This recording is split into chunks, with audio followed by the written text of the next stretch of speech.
June 3rd, 2024. A quiet Monday morning in Seagoville, Texas. A mother doesn't show up to work. Her phone stops ringing. Her friends start to worry.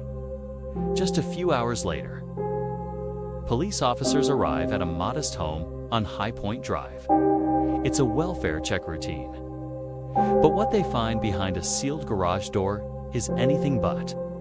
Inside a car, parked in the dark, they find 27-year-old Lyric Backus and her 7-year-old son, Deuce, both unconscious, both gone. The engine was still running. The garage was closed. Carbon monoxide filled the space. No signs of violence. No suicide note. No known struggles. Just silence. So what really happened inside that garage? Was it a tragic accident or something darker?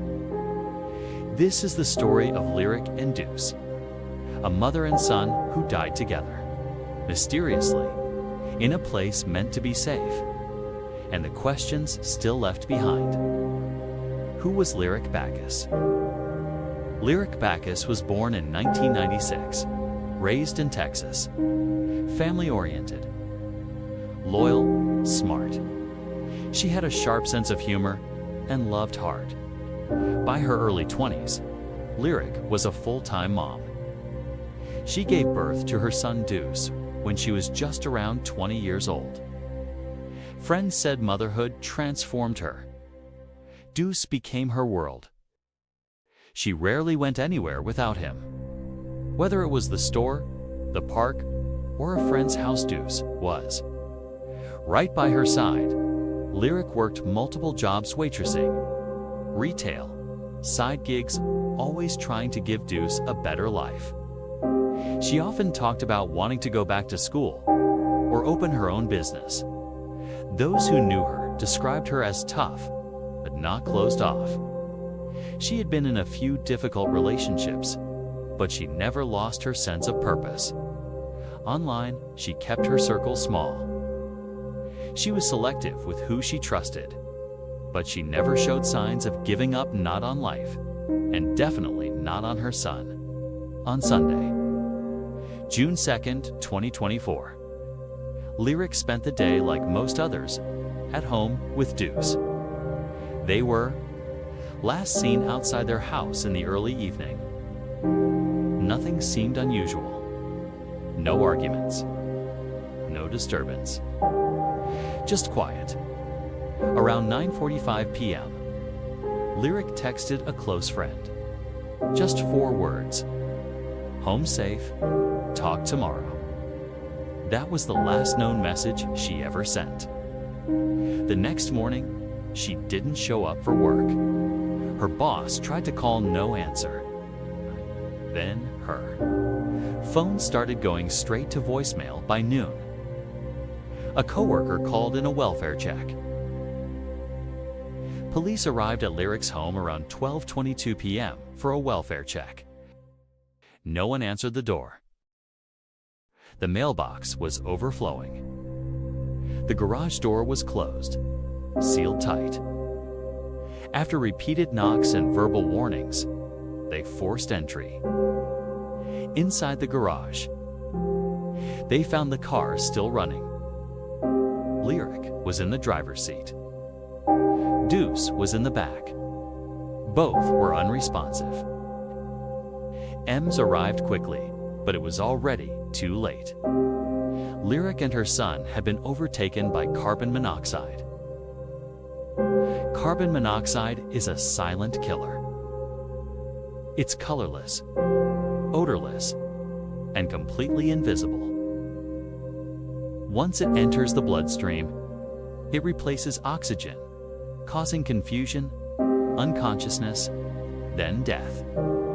Victims usually fall asleep before they even realize something is wrong. That's likely what happened to Lyric and Deuce. Trapped in that enclosed garage, they may have simply drifted off and never woke up. According to Seagoville police, there was no sign of foul play. The house showed no forced entry. There was no evidence of a struggle. Their conclusion: a tragic accident. The case was closed within 2 weeks. Running a car in a sealed garage vent for a short time is deadly. The carbon monoxide builds up fast.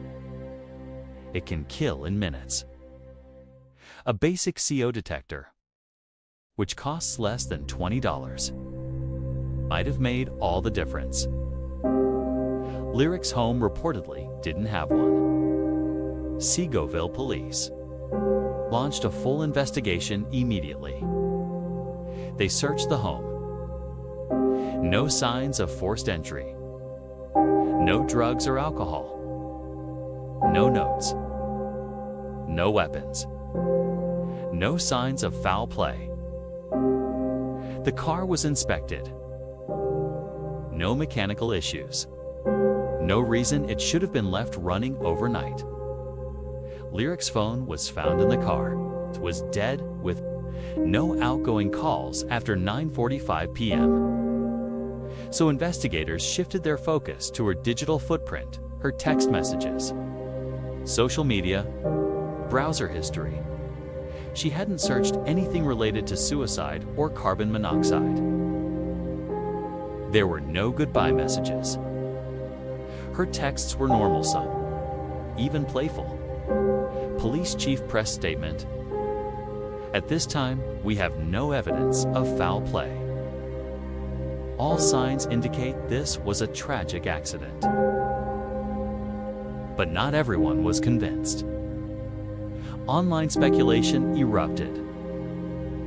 Some believed it might have been suicide, but that didn't fit her profile. No history of mental illness. No depression. No struggles shared with family or friends.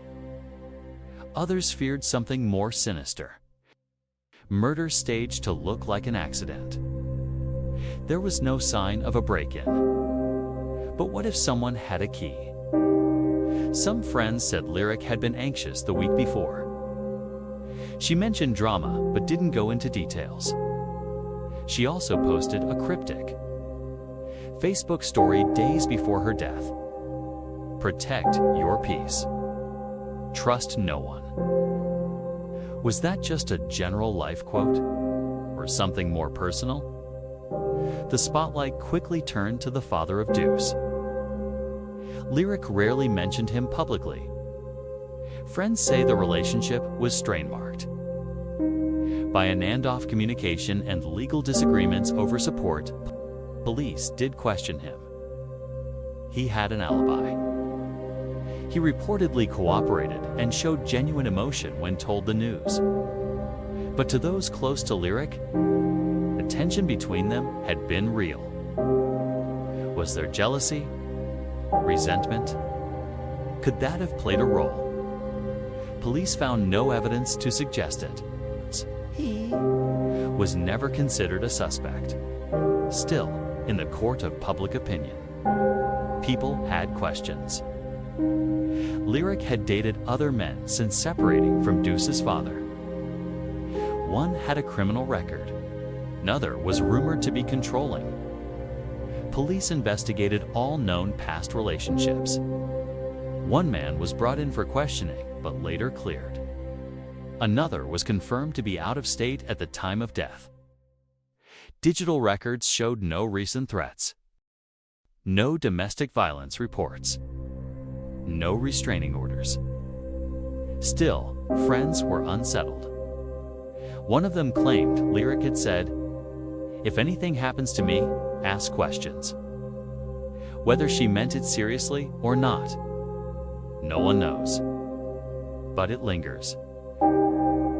A community in Seagoville isn't a city known for headlines.